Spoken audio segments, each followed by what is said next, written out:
without any particular plan. So he just said, okay, I'm going.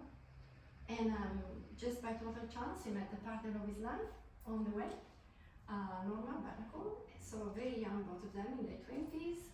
They sail for Pola, which is in Croatia.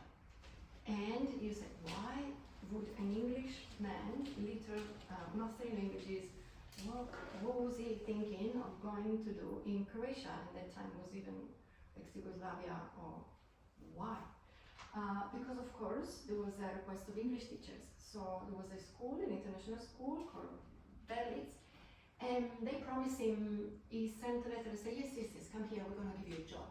And of course he went there with little money, two of them, got there, job was gone.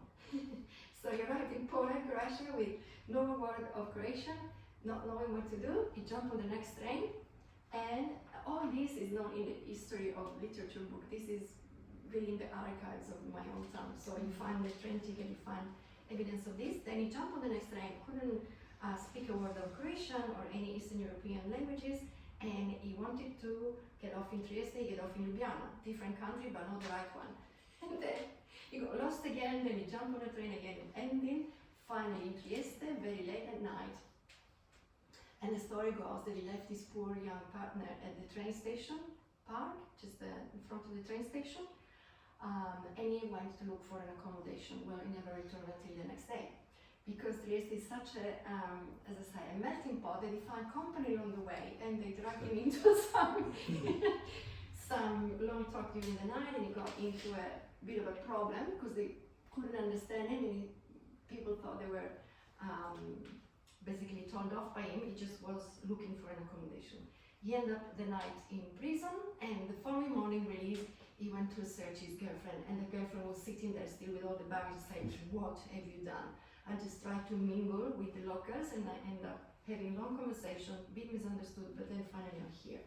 So as he started his life, he wasn't nothing like the academic that was called to have a prestigious cathedra, as we say, you know, sitting in some university. No, all the opposite. He just decided, okay, I'm not fit for staying in Ireland. I know my mind is bigger than where I was born.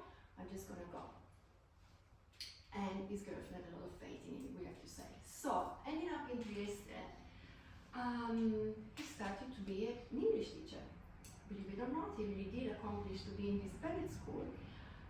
His lessons, of course, were not very orthodox, because he was so brilliant, he couldn't just explain grammar, like, this is the way this language works. And he wanted to instill in his pupils, all of them, of course, not everybody could follow, but to instill the love for literature, to instill the love for life, to instill his passion, okay? And when, basically, he started all this, he was quite frustrated, you can imagine. At the beginning, it's difficult for the students to follow, probably little money for him, but he started writing there.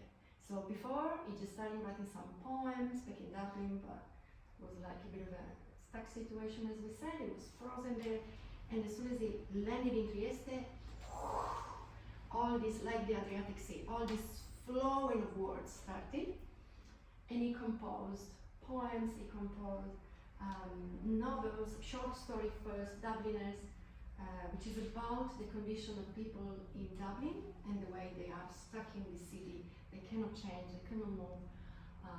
He described the paralysis of his own country, cultural paralysis, not just financial paralysis or crisis, it's just the mental paralysis.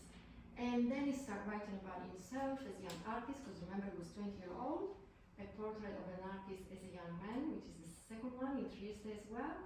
And it's like his alter ego comes to life, Stefan Dedalus.